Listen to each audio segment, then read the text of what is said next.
COVID, as much as I've moved on, you've probably moved on, most of America has moved on. And in fact, in that New York Times Siena College poll, they showed that COVID is now the top issue for exactly 1% of those polled. Again, these are Democrats, just 1%. So I'm hoping that it won't resurrect itself, in any meaningful way come fall.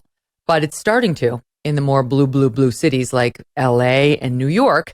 And the latest out of New York City, this is from NBC, the BA.5 subvariant of Omicron. So you have the variant, that's Omicron, but then this is subvariant, BA.5, appears to escape immunity and transmit more easily, leading some to call it the worst version of Omicron.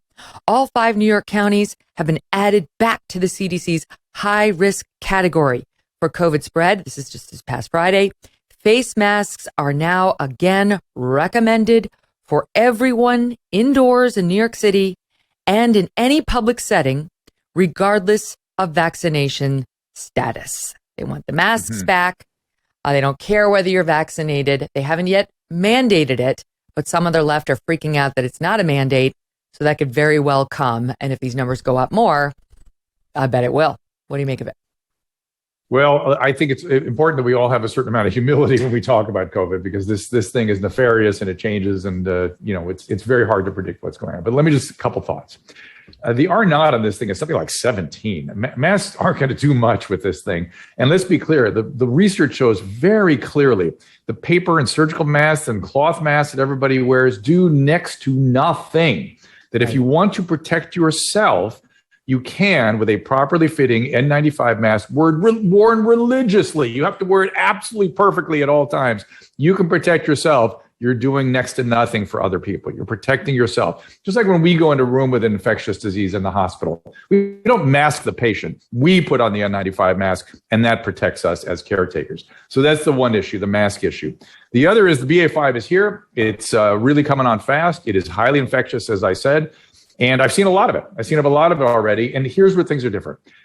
In people who are unvaccinated, I've seen some nasty BA.5, but treatable. We have a monoclonal antibody that is still effective against it. We have Paxlovid, we have Molnupiravir. Nobody's ending up in the ICU, or very few people are. And so it's a completely different circumstance. And even though I've seen some nasty cases of BA.5, the majority of what I've seen has been like a nasty cold.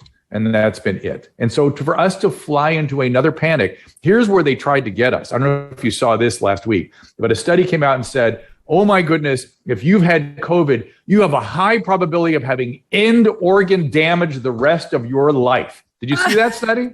No. Did you see it? Okay, well, it was out and it circulated fast. I started getting letters from people going, oh, you've had COVID twice, be careful. Look, it's not what we see clinically. I want to be humble in the face of this illness, but it is not what we see clinically. And there was a study that I believe I read it in the New England Journal about 2 weeks ago that showed what we are seeing is if you have bad COVID and you end up in the ICU and on a ventilator, the probability of end organ problems, neurological problems, all the things that we see after somebody's been in the ICU is the same for COVID as any other severe ICU illness. So it's not that COVID what's an end organ?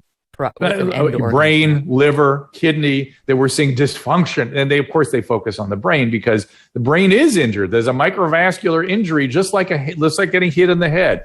And people recover just fine from it. This was the thing. Remember earlier in our conversation, I was talking about how the pediatric vaccine specialists and public health officials are scared to death of these neurological features. Your brain will shrink. They showed it in England.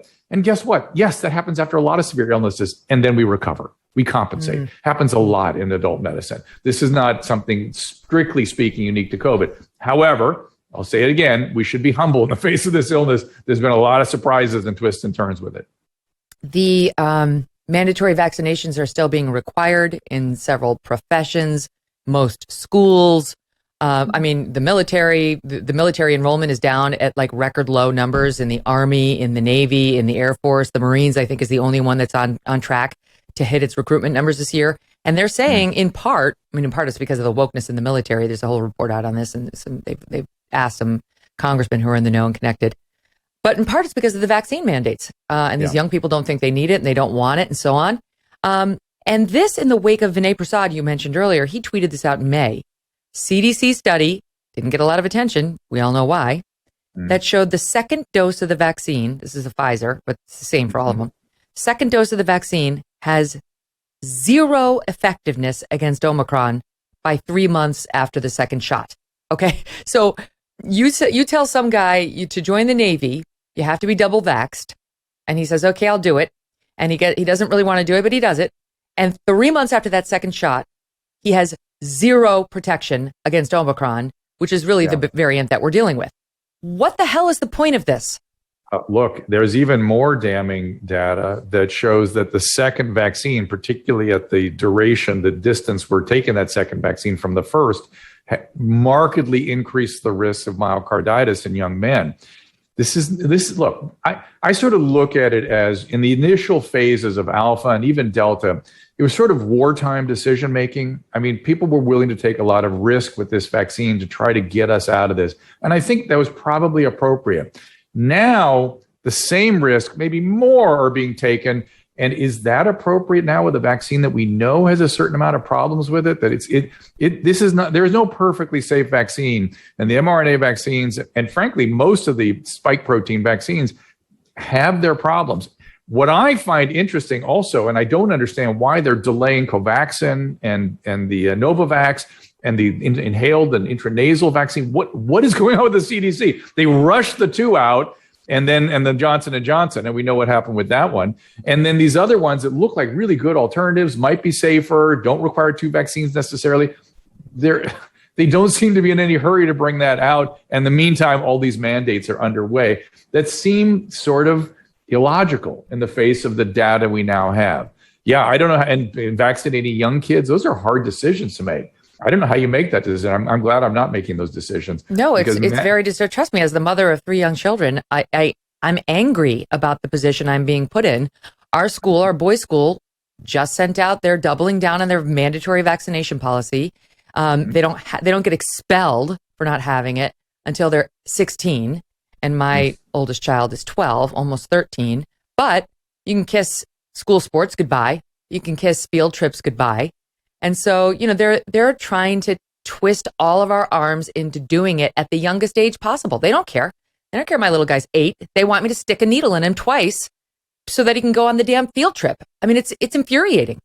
Well, it's infuriating, and this is more of what was so awful about the COVID experience, which was the risk-reward analysis was completely obliterated, and the decision-making was being carried out by people that have no experience making these kinds of decisions.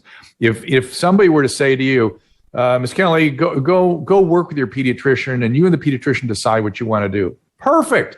And maybe that pediatrician's a little aggressive and says, I think you ought to do it. Let me show you why. Let me convince you why.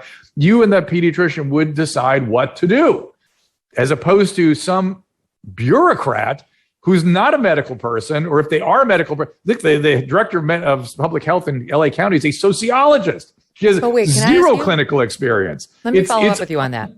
What's that? The American Society of Pediatrics, American Academy of Pediatrics, has been absolutely disgusting throughout this whole thing. Everything they say is the most wokeified AOC type recommendation you could possibly look for. So I've lost some faith in them. If you're like me, you're growing more and more concerned about the future. The market is all over the place, and inflation is at its highest level in 40 years. Interest rates are skyrocketing. Market experts not only predict a recession, but they're using terms like economic hurricane and unprecedented. If you want to protect your future, call a precious metal dealer I trust, American Hartford Gold. They can show you how to protect your savings and retirement accounts by diversifying your portfolio with physical gold and silver. All it takes to get started is a short phone call, and they will have physical gold and silver delivered right to your door or inside your IRA or 401k. And they keep it simple. They are the highest rated firm in the country with an A+ rating from the Better Business Bureau and thousands of satisfied clients. And as an exclusive offer for my fans, if you call them right now, they're going to give you up to $1,500 of free silver and a free safe on qualifying orders. So don't wait. Call them now. Call 866-518-2955. That's 866-518-2955. Or text my name, MEGYN, to 65532. Again, that's 866-518-2955. Or text Megyn to 65532. Hey, thanks so much for watching. If you like what you just saw, hit the subscribe button for more clips and full episodes.